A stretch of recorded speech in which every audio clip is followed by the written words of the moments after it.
Je vous salue tous au nom de Jésus. Que le Seigneur nous fortifie ensemble. Que le Seigneur nous bénisse ensemble.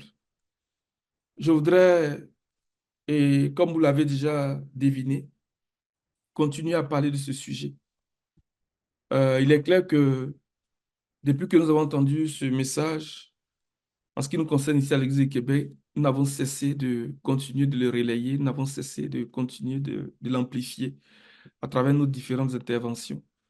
Et ce que je veux dire aujourd'hui n'est pas différent de ce que j'ai eu l'occasion déjà de partager au milieu de vous ici. Seulement que je vais l'amener, je vais le dire de façon terre à terre. En tout cas, je vais essayer de l'amener le plus terre à terre possible pour que nous puissions comprendre et que le Seigneur lui-même fasse son chemin dans nos cœurs. Et j'ai trois pensées donc à partager, pas aujourd'hui, mais aujourd'hui et puis dans les prochains jours. Trois pensées que j'ai retenues, en tout cas que le Seigneur a mis sur mon cœur depuis que j'ai commencé à regarder ce sujet-là. Premièrement, je voudrais parler donc du projet de Dieu euh, à travers l'homme de la nouvelle création. Parce que ce que j'ai compris, c'est que c'est cet homme-là, c'est ça, cet homme de la nouvelle création que Dieu va donner le corps de l'incorruptibilité. Et pendant que nous le regarderons, nous ferons peut-être un crochet au passage pour regarder un peu le vieil homme, parce que c'est lui qui est l'homme qui est corruptible. Ça, c'est la première pensée. Et la deuxième pensée, ce sera de parler de la connaissance de Dieu, que le Seigneur nous amène véritablement à le connaître. Parce qu'une définition de la résurrection, c'est la connaissance de Dieu. Et la troisième pensée, ce serait de regarder donc l'incorruptibilité et l'immortalité en tant que loi, en tant que puissance de vie impérissable. Amen. Donc, c'est ces trois pensées que j'ai à cœur de partager avec vous aujourd'hui et pour les prochains dimanches, peut-être le dimanche prochain et puis le dimanche d'après. Et pour ce matin, je voudrais m'appuyer sur deux paraboles, deux paraboles principales, je dirais, que le Seigneur a données. Parce que c'est seulement pour ces deux paraboles-là que le Seigneur a donné une interprétation. L'idée, c'est que nous allons partir donc de cette parole de l'apôtre Paul dans 1 Corinthiens chapitre 15 à partir du verset 35, mais particulièrement du verset 38, lorsqu'il dit qu'à chaque semence, le Seigneur donne le corps qui est propre. Donc, il y a une semence qui va recevoir un corps incorruptible et il y a une semence qui est un corps qui est méprisable, donc qui est corruptible. Donc, c'est d'aller comprendre, c'est d'aller chercher cette semence-là pour que le corps qui lui est réservé, ben, que nous puissions l'avoir. C'est simplement ça l'exercice que nous voulons faire ce matin.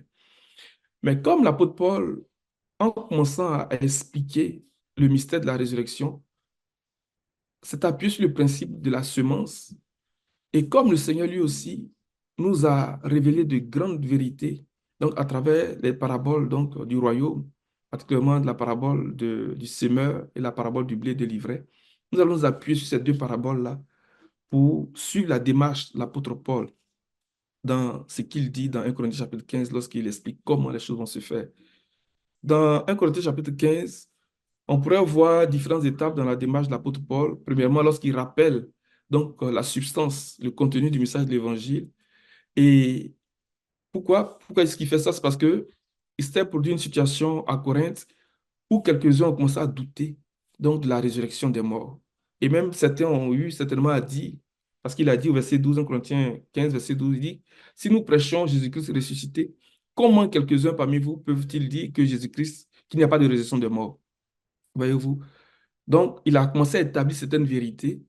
Il a commencé à établir certaines vérités par certaines déclarations assez puissantes. Et à partir du verset 35, il introduit cette partie-là par un mais, en disant, mais quelqu'un dira, comment les morts ressuscitent-ils? Donc, si nous avons compris, si nous avons accepté qu'effectivement, il y a une résurrection des morts, mais maintenant, la démarche suivante, ce serait de savoir comment les choses vont se faire. Et c'est dans cette démarche-là que nous allons nous inscrire ce matin. On va premièrement lire 1 Corinthiens chapitre 15, verset 35 au verset 38, avant de progresser. Mais quelqu'un dira, comment les morts ressuscitent-ils et avec quel corps reviennent-ils? Insensé, ce que tu sèmes ne reprend point vie s'il ne meurt.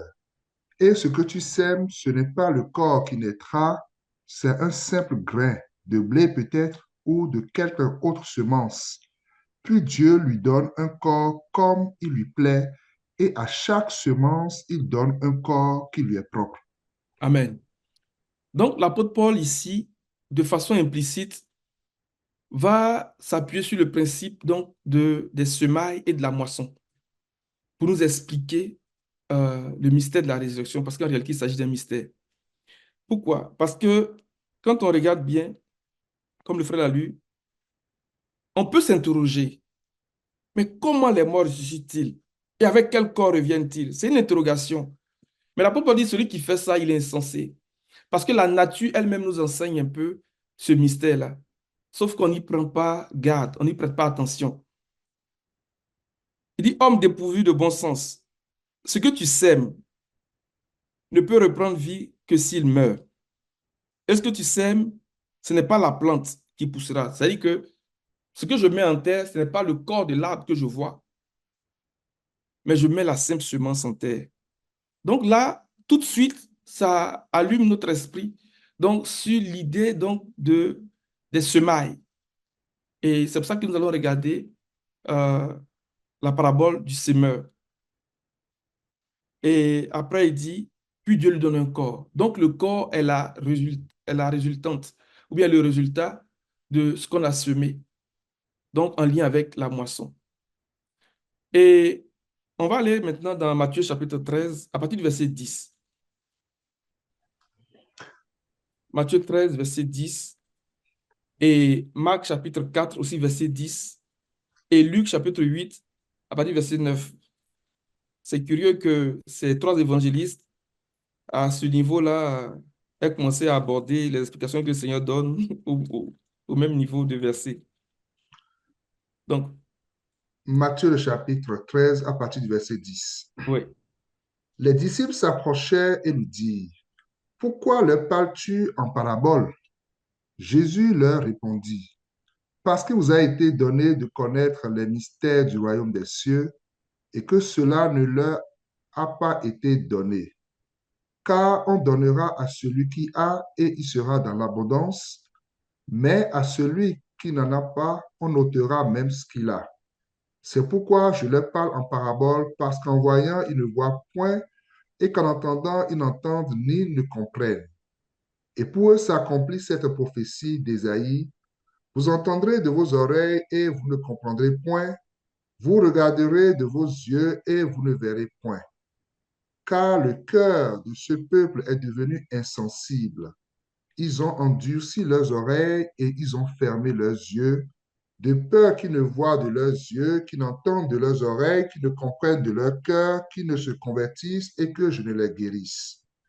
Mais heureux sont vos yeux parce qu'ils voient et vos oreilles parce qu'elles entendent. Je vous le dis en vérité, beaucoup de prophètes et de justes ont désiré voir ce que vous voyez et ne l'ont pas vu, entendre ce que vous entendez et ne l'ont pas entendu. Vous donc, écoutez ce que signifie la parabole du semeur. Lorsqu'un homme écoute la parole du royaume et ne la comprend pas, le malin vient et enlève ce qu'il a semé dans son cœur. Cet homme est celui qui a reçu la semence le long du chemin. Amen. Amen. On va pas faire trop de commentaires, mais en substance, le Seigneur dit à partir du verset 18 que la semence là, dont il est question dans cette parabole, c'est la parole. Et si on va dans Marc, par exemple, verset 4, il dit, à partir du verset 10, lorsqu'il fut seul avec eux, ceux-ci l'entouraient avec les 12, l'interrogèrent sur cette parabole. Il leur dit, c'est à vous qu'il a été donné de connaître le mystère du royaume de Dieu. Mais pour ceux qui sont à l'extérieur, tout est présenté à parabole. Et puis il continue, verset 13. Il dit encore, vous ne comprenez pas cette parabole. Comment donc comprendrez-vous toutes les autres? En fait, la parabole du semeur est la clé pour comprendre tous les mystères du royaume. Au verset 10 de Matthieu 13, il dit, c'est à vous qu'il a été donné de connaître les mystères. Marc lui dit le mystère, mais Matthieu lui dit les mystères. Si vous faites l'exercice avec Luc, Luc aussi va dire les mystères. Et lorsqu'il parle ici, dans le témoignage de Marc, il dit que si vous ne comprenez pas cette parabole, donc du semeur, comment donc comprendrez-vous toutes les autres paraboles, donc tous les mystères du royaume? Ça veut dire qu'on ne peut pas comprendre le mystère de la résurrection, parce que la résurrection des morts dont il est question, c'est un mystère. On ne peut pas le comprendre, ce mystère-là, si nous n'avons pas la clé qui permet de comprendre ce mystère-là. Donc, si nous ne nous appuyons pas sur la parabole du semeur. C'est pour ça qu'il dit au verset 13 de Marc ici, il a dit encore, vous ne comprenez pas cette parabole. Comment donc comprendrez-vous toutes les autres? Il dit bien toutes les autres. Dans Matthieu 13, verset 10, c'est à vous qu'il a été donné de connaître les mystères. Il n'a pas dit quelques-uns. Donc, on peut dire tous les mystères du royaume. Et verset 14, il dit, le semeur sème la parole. Donc, la semence dont il est question ici, comprenons qu'il s'agit de la parole. Alléluia. Si vous revenez dans 1 Corinthiens 15, verset 38, il dit qu'à chaque semence, il donne le corps qui est propre. Donc, si nous considérons que la semence, c'est la parole, donc il y a un corps qui va donner à la parole. Ça, c'est une chose que je voudrais qu'on puisse garder à l'esprit. Maintenant, quand on regarde la deuxième parabole dans Matthieu 13, parce que si vous remarquez bien, dans toutes les paraboles du royaume qu'on retrouve dans Matthieu, il y a seulement deux paraboles pour lesquelles le Seigneur a donné l'interprétation. Et ces deux paraboles-là, on en a beaucoup parlé ici, qui nous parlent, qui nous retracent l'œuvre de la rédemption. Donc, il nous parle de la première venue du Seigneur et de la seconde venue du Seigneur. C'est vraiment deux paraboles assez puissantes qui vont nous aider à comprendre toutes les paraboles. Ce n'est pas pour rien que c'est seulement pour ces deux paraboles-là que le Seigneur donne l'interprétation. Et dans Matthieu 13, à partir du verset, on ne va pas lire la parabole même, on va lire à partir du verset 36, là où le Seigneur interprétait. Là où, dans la parabole du semeur, il dit que le semeur sème la parole. Donc, nous avons retenu que la semence donc, à laquelle le Seigneur va donner un corps, c'est la parole. La parole va avoir un corps, ou bien à la parole de Dieu, il y a un corps qui lui est associé. Gardons ça à l'esprit. Tu peux aller dans Matthieu 13, à partir du verset 36. Alors il renvoya la foule et entra dans la maison. Ses disciples s'approchèrent de lui et dirent, explique-nous la parabole du livret du champ. Il répondit, celui qui sème la bonne semence, c'est le Fils de l'homme. Le champ, c'est le monde. La bonne semence, ce sont les fils du royaume. L'ivraie, ce sont les fils du malin. L'ennemi qu'il a semé, c'est le diable. La moisson, c'est la fin du monde. Les moissonneurs, ce sont les anges. Or, comme on arrache l'ivraie et qu'on la jette au feu, il en sera de même à la fin du monde. Le Fils de l'homme enverra ses anges qui arracheront de son royaume tous les scandales et ceux qui commettent l'iniquité, et ils les jetteront dans la fournaise ardente où il y aura des pleurs et des grincements de dents. Alors les justes resplendiront comme le soleil dans le royaume de leur Père. Que celui qui a des oreilles pour entendre, entende. Oh, que c'est de la compréhension ce matin. Regardez le verset 37. Il leur répondit, celui qui sème la bonne semence, c'est le Fils de l'homme. C'est lui le semeur. Verset 38, le champ, c'est le monde. La bonne semence, ce sont les enfants du royaume. Vous voyez, dans la parabole du semeur, il dit que la semence, c'est la parole de Dieu. Et ici, il dit la bonne semence, ce sont les fils du royaume. Donc, la semence dont il est question concerne premièrement la parole, mais aussi concerne les fils du royaume. Alors, comment est-ce qu'ils sont devenus fils du royaume? Parce que Paul a dit dans 1 Corinthiens 15 là que ce que tu sèmes là, ce n'est pas le corps qui naîtra, mais c'est la simple graine. Ce qui nous permet de comprendre que entre la semaille et puis la moisson, il y a eu quelque chose qui s'est passé pour qu'à la fin, on puisse avoir le corps, donc qui est le symbole qui représente ici les enfants du royaume.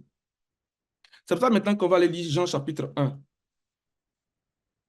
J'espère que vous me suivez. Jean chapitre 1, on va lire du verset 1 au verset 3, et puis on va aller au verset 14. Tu peux aller, frère, si tu as trouvé. Jean chapitre 1, à partir du Oui. verset. Verset 1 au verset 3, puis, ou bien au verset 4, puis tu vas aller au verset 14 après. Au commencement était la parole, et la parole était avec Dieu, et la parole était Dieu. Elle était au commencement avec Dieu. Toutes choses ont été faites par elle, et rien de ce qui a été fait n'a été fait sans elle. En elle était la vie, et la vie était la lumière des hommes. Verset Amen. 14. 14. Et la parole a été faite chair, et elle a habité parmi nous, pleine de grâce et de vérité. Et nous avons contemplé sa gloire, une gloire comme la gloire du Fils unique venu du Père. Amen. On s'arrête là. Dans la parabole du semeur, il dit que le semeur, c'est le Fils de l'homme et la semence, c'est la parole de Dieu. Dans la parabole du blé de l'ivraie, il dit que la bonne semence, ce sont les fils du royaume de Dieu. Alléluia. Mais entre la semaille et puis la moisson, il y a eu quelque chose qui s'est passé pour que de la semaille, bien de la semence, bien de la graine, on obtienne les fils. Et Jean nous dit ici que la parole, qui est la semence de Dieu, est Dieu lui-même. C'est Dieu lui-même. Maintenant, cette semence-là, qui est la parole de Dieu, au verset 14, a pris un corps. Dans la version du second, il dit, je vais lire ça rapidement, verset 14, et la parole a été faite chair. Dans notre version, il dit, et la parole est devenue chair.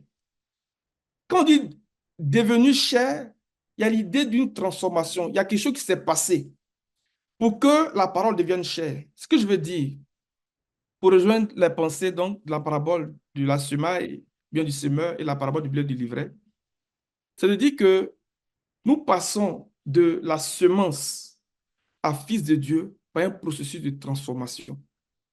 Donc nous recevons Dieu en nous à travers sa parole. Et cette parole-là va se transformer pour prendre un corps, pour devenir un homme. Et c'est cet homme-là qui va recevoir le corps divin. Cet homme-là, c'est l'homme de la nouvelle création. Est-ce que vous me suivez?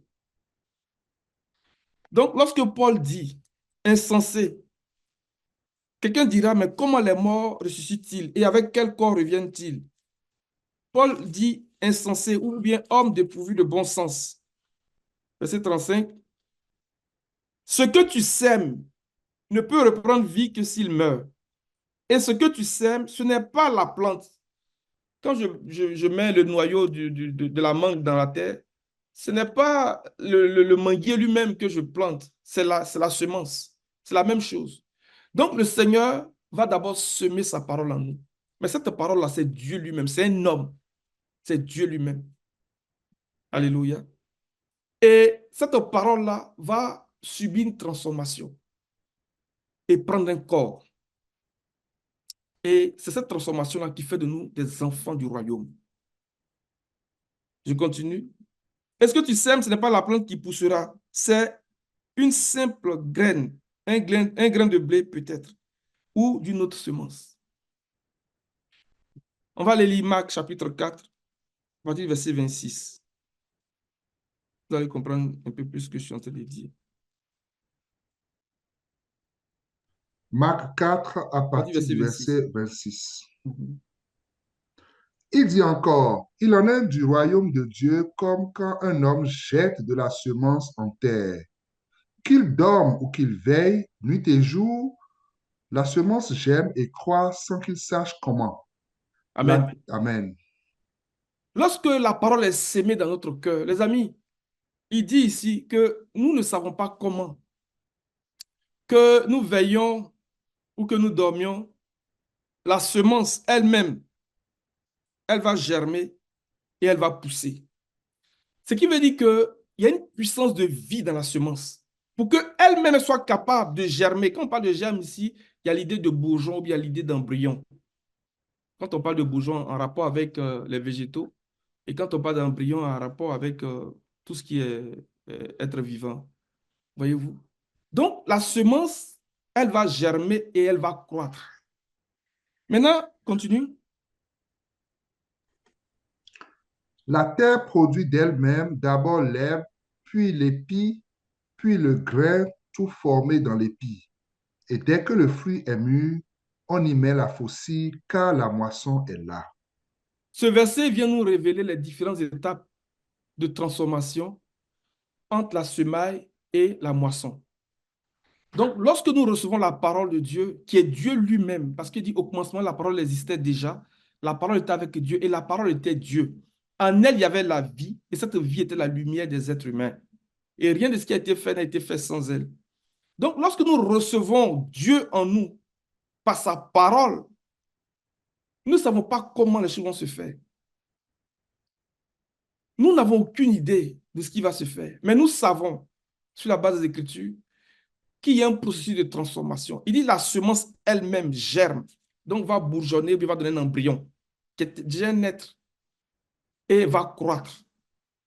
Et le processus de croissance va continuer, va progresser, jusqu'à ce que, avant la moisson, il dit, puis l'épi, et enfin le grain, tout formé dans l'épi. Ça, c'est vraiment intéressant. Parce que, si tu peux nous partager ton écran, pour aller chercher le strong qui a donné le mot formé, c'est la même racine qui a donné le mot que nous retrouvons dans Éphésiens chapitre 4, verset 13, lorsqu'il dit que pour que nous parvenions tous à l'unité de la foi, à la connaissance du Fils de Dieu, à la mesure de la à la maturité de l'adulte, pardon, à la mesure de la statue parfaite de Christ. Le mot qui a donné parfait a la même racine que formé, qui veut dire plérès. Donc, la semence va passer par un processus donc, de transformation dans une croissance jusqu'à atteindre un état qui est similaire donc à la statue parfaite de Christ. Et cet état donc de la statue parfaite de Christ là, c'est ça que Paul a appelé dans Galates, mes enfants pour qui je soupire, jusqu'à ce que Christ soit formé en vous. Je soupire les douleurs de l'accouchement jusqu'à ce que Christ soit formé en vous. Donc Christ va être formé en nous, donc par des mesures de croissance. C'est pour ça qu'il dit que la semence germe et pousse, sans que tu saches comment. En effet, d'elle-même, la terre produit d'abord l'herbe. L'herbe ici, dans la pensée de 1 Pierre 1, verset 24, il dit que l'herbe, c'est l'homme. Voyons l'être humain, l'homme. Alléluia. Et cet homme-là va croître. Il va connaître des mesures de croissance jusqu'à être formé. Et c'est ce que Paul a appelé. Vas-y, vas-y. Tu es dans Marc Marc 4, verset 28, là où il a mis l'épi, enfin le grain tout formé dans l'épi. Le mot formé. formé, tout Ouais. formé. Mhm. Plérès. Plérès, Maintenant, on va aller maintenant dans Éphésiens chapitre 4, le verset 13. Éphésiens 4, le verset 13. Va dans le 13. Strong. Ok, 13. Jusqu'à ce que nous soyons tous parvenus. À la statue de la mesure parfaite, parfaite. Pléroma, Pleroma. On va aller dans l'origine du mot pléro, pléros. Et le pléro, il vient de, descends un peu, il vient de plérès. plérès. Vous voyez? Donc, la semence qui va germer et croître jusqu'à donner des grains tout formés dans les piles, nous parle des mesures de croissance jusqu'à ce que nous atteignions la mesure de la statue parfaite de Christ. Et cette mesure de la statue parfaite de Christ-là, c'est ce que Paul va appeler, c'est ce qu'il va expliquer dans Galates chapitre 4, verset 19. On va le lire. Galates 4, verset Verset 19. 19. Mes enfants, pour qui j'éprouve de nouveau les douleurs de l'enfantement jusqu'à ce que Christ soit formé en vous. Jusqu'à ce que Christ soit formé en vous. Ça là, c'est la mesure de la statue parfaite de Christ. Il dit jusqu'à ce que. Il dit que jusqu'à ce que nous parvenions à l'unité de la foi, à la connaissance du Fils de Dieu, à la maturité de l'adulte, à la mesure de la statue parfaite de Christ, jusqu'à ce que Christ soit formé. Le grain tout formé, plérès dans l'épi. Maintenant, Marc continue pour dire que, Marc 4, verset 29, dès que le fruit est mûr, on y met la faucille, car c'est le moment de la moisson. Alléluia. Donc, il faut atteindre cet état-là, donc de plérès. Il faut atteindre cet état-là où Christ est formé en nous avant de commencer à espérer à la gloire. Maintenant, quand il parle de moisson ici, on va aller dans Galates 6, verset 7. Galates 6, verset 7. Ne vous y trompez pas, on ne se moque pas de Dieu. Ce qu'un homme aura semé, il le moissonnera aussi. Mhm. Celui qui sème pour sa chair moissonnera de la chair la corruption, mais celui qui sème pour l'esprit moissonnera de l'esprit la vie éternelle. Celui qui sème pour l'esprit va moissonner la vie éternelle. Donc, parler de la moisson nous amène à comprendre que le Seigneur veut nous donner la vie éternelle. Mais il faut qu'il y ait d'abord semaille. Il faut qu'il y ait d'abord semence mise en terre pour qu'à la fin, on puisse récolter. Donc, la vie éternelle. Ce qui veut dire que lorsque Paul nous dit que nous ne mourrons pas tous, mais tous nous serons changés, nous serons transformés, en disant que il faut que ce corps mortel, ou bien ce corps corruptible, revête l'incorruptibilité. Et lorsque ce corps corruptible aura revêtu l'incorruptibilité, et que ce qui est mortel aura revêtu l'immortalité, alors la parole va s'accomplir. Paul dit ici que celui qui sème pour la chair, donc celui qui s'affectionne à la chair, va récolter la corruption. Ce qui veut dire que si aujourd'hui nous connaissons la corruption, c'est parce qu'il y a quelque chose qu'on appelle la chair qui est là. Et pour connaître l'incorruptibilité, il faut s'affectionner à l'esprit. Et c'est à cet esprit-là, cet homme esprit, cet homme de la nouvelle création que Dieu va donner ce corps qui est incorruptible, ce corps qui est impérissable, le corps de la divinité. C'est pour ça que Paul va commencer à expliquer le mystère de la résurrection en s'appuyant sur le principe des semailles et de la moisson. Donc, il y a une semence qui est mise en terre, qui est la parole de Dieu, qui va connaître une transformation et, à travers des mesures de croissance, va former un être en nous. Cet être-là, c'est Christ. Et c'est l'homme de la nouvelle création. C'est l'homme qui est du ciel. Il n'est pas de la terre, cet homme-là. Et c'est à cet homme-là que Dieu va donner le corps qui va avec, donc le corps de l'incorruptibilité et de l'immortalité. Donc, si nous avons compris ça, on va faire un peu de chemin. Dans Colossiens 1, à partir du verset 15, pour parler de cet homme-là d'abord. Colossiens 1, à partir du verset 15. Est-ce que vous me suivez? Amen. Colossiens 1, à partir du verset 15.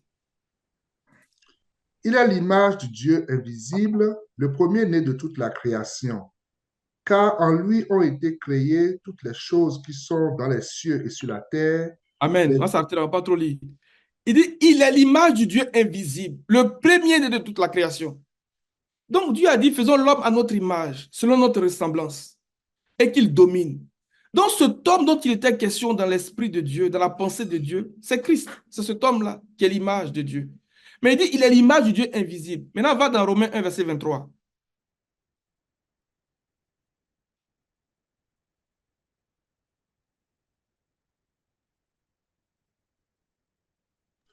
Romains 1, verset 23. Mhm. Et ils ont changé la gloire du Dieu incorruptible en image représentant l'homme corruptible, des oiseaux, des quadrupèdes et des reptiles. Ils ont changé la gloire du Dieu incorruptible en image. Ce qui veut dire que lorsqu'il dit que faisons l'homme à notre image, selon notre ressemblance, il parlait de cet homme-là, Christ. Mais cet homme qui va revêtir un corps qui est incorruptible, en ce moment-là, il devient l'image de Dieu. C'est-à-dire qu'ils ont changé la gloire du Dieu incorruptible en image. Dieu est incorruptible. Alléluia. Et ceux qu'il appelle à être à son image, selon sa ressemblance, ils doivent aussi atteindre l'incorruptibilité et l'immortalité. C'est de ça que Dieu est en train de parler depuis le début. C'est le projet de Dieu. C'était ça que Dieu avait dans sa pensée. Ce qui veut dire que nous devons chercher à ce que cet homme-là soit formé en nous. C'est l'homme de la nouvelle création. C'est l'homme qui vient du ciel. Cet homme n'est pas terrestre. Il est du ciel. Et ça, là, ça a été caché à travers tous les âges. On va maintenant lire Colossiens. Colossiens 1 à partir du verset 22. Par sa mort dans le corps de sa chair, pour vous faire paraître devant lui saint, irrépréhensible et sans reproche, si du moins vous demeurez fondés et inébranlables dans la foi, sans vous détourner de l'espérance de l'évangile que vous avez entendu, qui a été prêché à à toute créature sous le ciel, et dont moi, Paul, j'ai été fait ministre. Je me réjouis maintenant dans mes souffrances pour vous, et ce qui manque aux souffrances de Christ, je l'achève en ma chair pour son corps qui est l'Église. C'est d'elle que j'ai été fait ministre selon la charge que Dieu m'a donnée auprès de vous, afin que j'annonçasse pleinement la parole de Dieu, le mystère caché de tout temps et dans tous les âges, mais révélé maintenant à ces saints à qui Dieu a voulu faire connaître quelle est la glorieuse richesse de ce mystère parmi les païens, savoir Christ en vous, l'espérance de la gloire. Regardez bien. Christ en vous, l'espérance de la gloire. Ça veut dire que l'espérance même dont il est question là, c'est cet homme-là, Christ. C'est notre espérance. Mais ce Christ-là, dans la pensée de Galates 4:19, il dit que jusqu'à ce que Christ soit formé en vous. Lorsque Christ va être formé en nous, on va atteindre l'état de l'espérance et pouvoir prétendre même à la gloire, aspirer à la gloire. Mais Paul dit que ce mystère-là, il a été caché à travers tous les siècles, à travers tous les âges. Donc, ce que Dieu est en train de faire depuis là, mais ce que le Seigneur annonçait depuis là, il parlait de cet homme de la nouvelle création. Il parlait de ce Christ-là. Ce Christ-là qui est à son image et selon sa ressemblance. C'est de cet homme-là qu'il parlait. Christ en vous.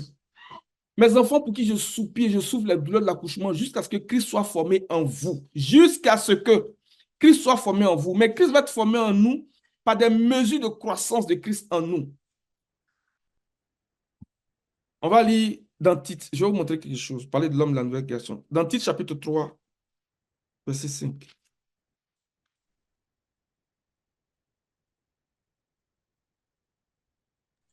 Tite 3, verset 5. Ouais. Il nous a sauvés non à cause des œuvres de justice que nous aurions faites, mais selon sa miséricorde par le baptême de la régénération et le renouvellement du Saint-Esprit, qu'il a répandu sur nous avec abondance par Jésus-Christ notre Sauveur, afin que, justifiés par sa grâce, nous devenions en espérance héritiers de la vie éternelle. Amen. Maintenant, tu vas aller dans le Strong. Tu vas chercher le Strong de régénérer.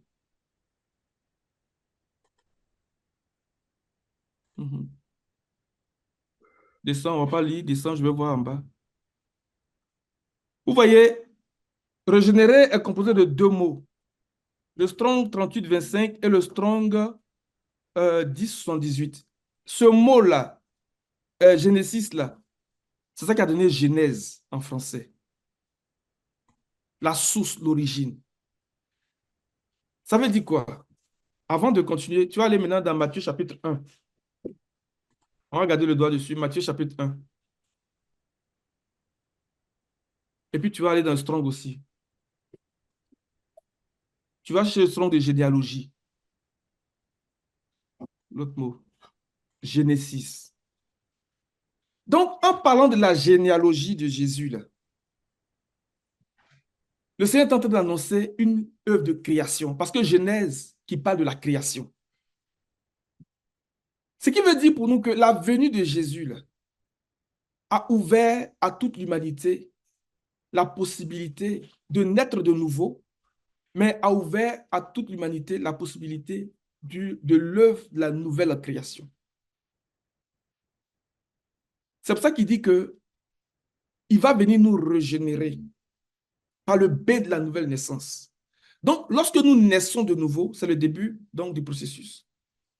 Lorsque nous naissons de nouveau, c'est un travail de régénération. C'est un travail de, si vous permettez l'expression, de recréation. C'est une nouvelle genèse. C'est une nouvelle création. C'est pour ça que régénérer est composé de deux mots. Donc, l'autre mot parle de genèse. Genèse, c'est la création. Alléluia. La venue du Seigneur a ouvert pour nous, donc, la possibilité de naître de nouveau et de rentrer dans l'œuvre de la nouvelle création. mais aussi annonce une nouvelle postérité, une nouvelle race de personnes. Parce que lorsque Matthieu dit généalogie de Jésus, il reprend la pensée de Genèse chapitre 5. Lorsqu'on dit voici l'histoire de la postérité d'Adam, voici la genèse d'Adam, voici l'histoire de la famille d'Adam. Donc, il annonce une nouvelle race de personnes, mais qui ne sont pas de la terre. Ce sont des hommes esprits, ce sont des hommes qui sont du ciel. Alléluia. Et ce travail ne peut être possible que par la parole de Dieu. Parce que dans 1 Pierre 1, verset 23, tu vas aller là-bas maintenant, mon frère.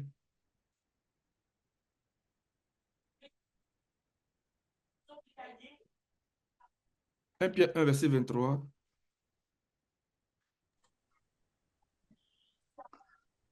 Puisque vous avez été régénérés, non pas une semence corruptible, mais pas une semence incorruptible, par la parole vivante et permanente de Dieu. Amen. Il dit que la parole de Dieu, la semence dont on parlait tout à l'heure, qui est le début du processus, vient pour nous régénérer, vient pour nous introduire dans la nouvelle genèse, dans la nouvelle création. Parce qu'on a vu que régénérer est composé de deux mots, dont l'un parle de la genèse. Donc, le fait de nous régénérer là, par la parole, c'est de nous introduire dans la nouvelle création.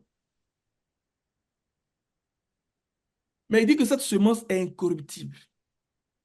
Donc, la semence qui est incorruptible, là, c'est à elle qu'on va donner le corps qui est incorruptible. On ne peut pas lui donner un corps qui est corruptible, ce n'est pas possible. Parce que même si on lui donne un corps qui est corruptible, ce corps-là ne pourrait pas supporter. Parce qu'il est question ici d'une puissance, d'une force qui vient habiter en nous. Je vais reprendre un aspect et je vais terminer sur notre point ce matin parce qu'il est presque midi. Jean chapitre 1, verset 14 a dit, la parole est devenue homme. La parole s'est faite chair. Les amis, comprenons que la semence de Dieu que nous recevons, la parole de Dieu là, c'est un homme que nous recevons, va devenir homme en nous. Et c'est à cet homme-là que Dieu va donner le corps qui est impérissable. Mais la parole est devenue chair comment? On va aller maintenant dans Luc. Lorsque l'ange allait voir Marie, dans Luc chapitre 1, pour rejoindre ce dernier bout que je disais que quand on parle de la parole de Dieu qui est incorruptible, qui nous a régénérés là, il est question ici d'une puissance.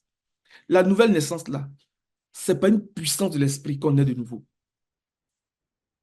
Donc, naître de nouveau là, ne prenons pas ça comme quelque chose qui est banal. Il y a une puissance que Dieu déploie. Il y a une puissance qui est libérée pour nous régénérer, pour nous introduire dans la nouvelle création. Luc chapitre 1, à partir du verset 26. Au sixième mois, l'ange Gabriel fut envoyé par Dieu dans une ville de Galilée appelée Nazareth, auprès d'une vierge fiancée à un homme de la maison de David nommé Joseph. Le nom de la vierge était Marie. L'ange entra chez elle et dit, je te salue, toi qui as une grâce, toi à qui une grâce a été faite. Le Seigneur est avec toi. Troublée par cette parole, Marie se demandait ce que pouvait signifier une telle salutation. L'ange lui dit, ne crains point, Marie, car tu as trouvé grâce devant Dieu. Et voici, tu deviendras enceinte et tu enfanteras un fils, et tu lui donneras le nom de Jésus. Il sera grand et sera appelé fils du Très-Haut, et le Seigneur Dieu lui donnera le trône de David son père. J'entendais là, premièrement. Jean nous dit au chapitre 1, verset 14, que la parole est devenue un homme. La parole s'est faite chair. Mais ça s'est passé comment? Lis la suite. Il régnera sur la maison de Jacob éternellement, et son règne n'aura point de fin. Marie dit à l'ange, comment cela se fera-t-il, puisque je ne connais point d'homme? Puisque je ne connais point d'homme, puisque je ne suis pas une femme peut-être pour tomber enceinte, pour qu'il y ait un homme en moi, comment cela se fera-t-il? Je caricature, vous avez compris, hein? Maintenant, il va expliquer comment cela va se faire. Verset 35. L'ange lui répondit, Le Saint-Esprit viendra sur toi et la puissance du Très-Haut te couvrira de son ombre. Le Saint-Esprit viendra sur toi et la puissance du Très-Haut te couvrira de son ombre. Voici comment les choses vont se faire. Le Saint-Esprit viendra sur toi. Celui qui sème pour l'Esprit, la parole que nous avons là, c'est la parole de l'Esprit. Si nous nous affectionnons à la parole de l'Esprit, la puissance de Dieu va nous couvrir de son ombre. Il dit, c'est pourquoi. C'est pourquoi peut être remplacé par, c'est la raison pour laquelle. Et ça marche toujours quand tu remplaces c'est pourquoi par, c'est la raison pour laquelle. Donc, pour être traduit ici, c'est la raison pour laquelle le Saint-Enfant qui naîtra de toi. Donc, ce n'est pas la raison, ce n'est pas la vertu du Saint-Esprit. La raison qui a fait que l'enfant est né là, ou bien l'enfant a été conçu, c'est le Saint-Esprit. C'est pourquoi le Saint-Enfant qui naîtra de toi sera appelé Fils de Dieu. Mais qu'est-ce qui va se passer? L'ange a proclamé la parole, mais ce n'est pas n'importe quel ange. De tous les myriades d'anges, il y a seulement 2 anges pour qui les noms nous ont été révélés. Il y a l'ange Michael qui veut dire la puissance de Dieu. Et l'ange Michael qui veut dire celui qui est comme Dieu. Et l'ange Gabriel, en l'occurrence, qui parle ici à Marie, qui veut dire la puissance de Dieu. C'est seulement pour ces 2 anges-là que les noms nous ont été révélés. Mais les noms de ces 2 anges nous parlent des attributs de Dieu lui-même. Qu'est-ce qui va se passer ici? Celui qui s'appelle la puissance de Dieu libère une proclamation, il libère une parole. Alléluia. Et cette parole-là a été suffisante pour que l'enfant soit conçu. La parole s'est faite homme. La parole est devenue chair et elle a habité parmi nous. Le Saint-Esprit viendra sur toi et la puissance du Très-Haut te couvrira de son nom. C'est pourquoi, c'est la raison pour laquelle. Donc, la raison pour laquelle l'enfant est né, a été conçu, c'est par l'œuvre du Saint-Esprit, par la puissance de la parole qui a été proclamée. Lorsque nous recevons la parole de Dieu, en tout cas la parole authentique de Dieu, la bonne semence, là, il faut maintenant utiliser le bon terme. Lorsque nous recevons la bonne semence par la prédication de l'évangile, il y a une puissance qui est libérée. Il y a une puissance qui est déployée et qui vient pour nous régénérer, qui vient pour former en nous ce tome du ciel, ce tome de la nouvelle création.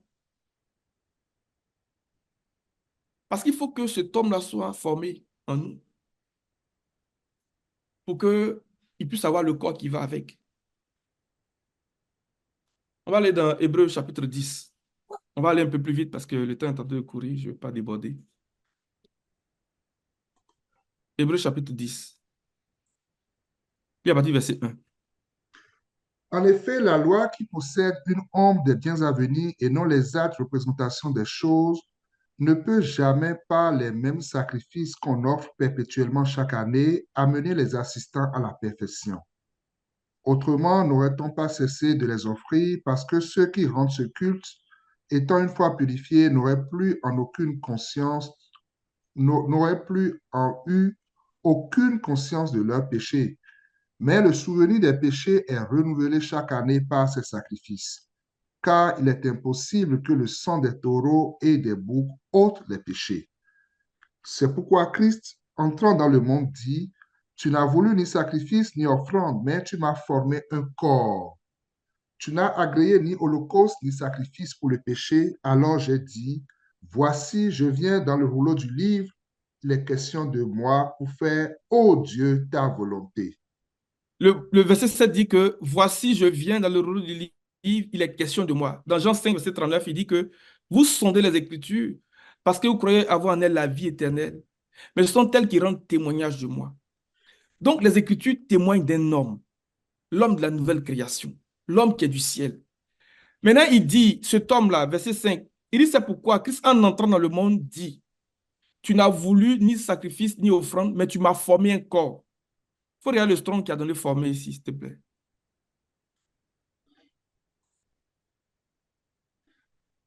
Dans le verset 5. Formé. Ouais.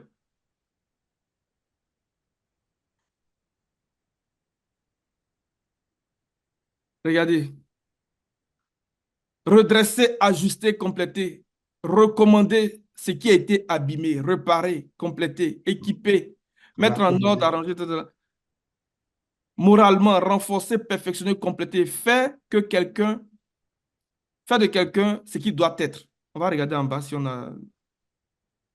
Regarde l'autre mot là, le Strong 739. Reste là. Ouais. Il dit convenable, complet, parfait. Regardez bien. Ayant apparemment une aptitude spéciale pour le service. Le corps que le Seigneur avait était un corps spécial, les amis. Ce n'était pas un corps comme pour nous là. C'était un corps particulier pour pouvoir servir Dieu. Et cependant, ce corps avait des limitations du fait de la nature humaine. Donc, du fait de sa participation au sang et à la chair. C'est pour ça que le Seigneur a connu la faim, il a connu la soif, il a connu la fatigue, mais il n'a jamais péché. Et ce corps-là, quand il a été mis au tombeau, 3 jours et 3 nuits, il n'a pas connu la décomposition, il n'a pas connu la corruption. C'était un corps qui était à une certaine mesure incorruptible. C'était un corps spécial. Parce que quand l'homme meurt, je l'ai souvent dit ici, et les gens le disent, après 20 minutes là, tout le métabolisme, donc la corruption s'enclenche. Si aucune disposition n'est faite, n'est prise pour conserver le corps, tout de suite, il commence à se sentir mauvais. Mais lui, 3 jours et 3 nuits, il n'a pas connu la corruption. Il n'a pas vu la décomposition. C'est un corps spécial. Mais il dit, il a écrit de moi dans le rouleau du livre. Donc, les Écritures rendent témoignage de cet homme de la nouvelle création. Donc, le corps de cet homme-là, c'est un corps qui est incorruptible. Il ne peut pas, il peut pas pourrir, il peut pas connaître la décomposition, ce n'est pas possible. Maintenant, Dieu dit, à chaque semence, il donne le corps qui est propre. Et cette semence-là, c'est Dieu lui-même, c'est Christ.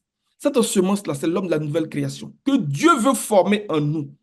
Maintenant, cet homme de la nouvelle création-là, il va être formé en nous à travers des mesures de croissance.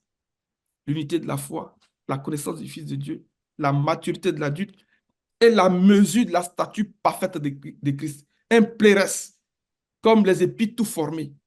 Alléluia. Alléluia. Je vais vous faire remarquer quelque chose, puis je m'arrêterai ce matin.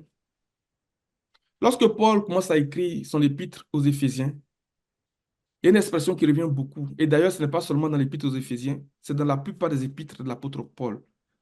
Cette expression, c'est en lui, ou bien en Christ, ou bien dans le Seigneur. Ça revient beaucoup dans les épîtres de l'apôtre Paul. Pourquoi? 2 Corinthiens 5, verset 16, verset 17, le frère Amen l'avait amené dans son point de prière, va nous dire pourquoi est-ce que, ou bien sur quoi l'apôtre Paul veut mettre le doigt lorsqu'il dit en lui, en Christ, ou bien dans le Seigneur. Tu peux lire 2 Corinthiens 5, verset 16, verset 17. 2 Corinthiens 5, versets 16 et 17. Oui.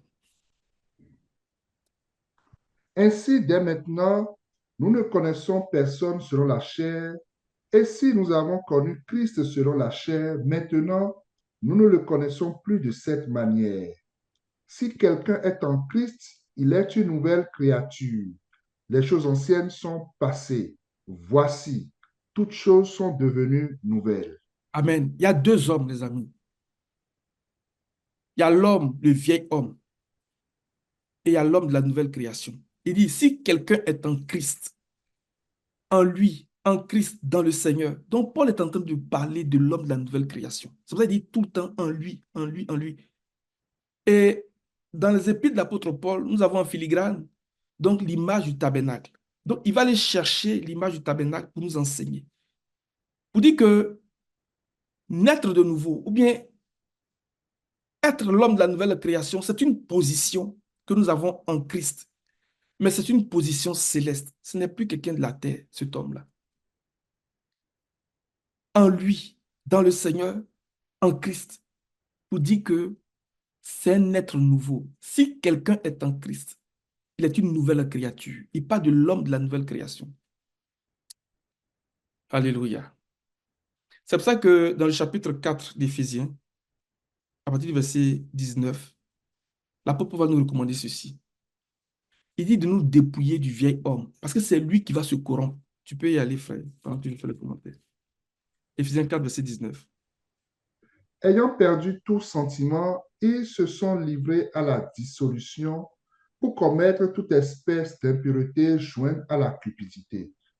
Mais vous, ce n'est pas ainsi que vous avez appris Christ, si du moins vous l'avez entendu et si, conformément à la vérité qui est en Jésus, c'est en lui que vous avez été instruits à vous dépouiller, eu égard à votre vie passée du vieil Eu homme. égard à votre vie passée. Si quelqu'un est en Christ, les choses anciennes sont passées. Ces choses anciennes là concernent le vieil homme. À vous dépouiller, eu égard. Continue. Eu égard à votre vie passée du vieil homme qui se corrompt par les convoitises trompeuses, à être renouvelé dans l'esprit de votre intelligence et à revêtir l'homme nouveau créé selon Dieu dans une justice et une sainteté que produit la vérité. Voici ce que le Seigneur est en train de faire. L'œuvre de la nouvelle création. Que le Seigneur nous amène à nous dépouiller du vieil homme. Parce que c'est lui qui se corrompt. C'est lui qui convoite. Pierre a dit, fuyez la corruption qui est dans le monde par la convoitise. C'est le vieil homme qui convoite. Et c'est lui qui se corrompt. Mais l'homme nouveau qui est du ciel, lui, il est créé dans une justice et une sainteté que produit la vérité. Que le Seigneur nous dépouille de ce vieil homme-là. Que le Seigneur nous dépouille vraiment de ce vieil homme-là au nom de Jésus. Je vais m'arrêter là pour ce matin. Et je voudrais que nous puissions prier. Que nous puissions s'aimer pour l'esprit. Que nous puissions recevoir la bonne semence. Et que cette semence-là puisse germer, puisse croître à travers les différentes mesures de croissance. Éphésiens 4, verset 13. Pour que Christ soit formé en nous, pour que cet homme nouveau, cet homme de la nouvelle création soit formé en nous. Parce que c'est lui, cet homme-là, c'est à lui que Dieu va donner le corps qui est incorruptible. Alléluia. Que le Seigneur nous bénisse. Alléluia.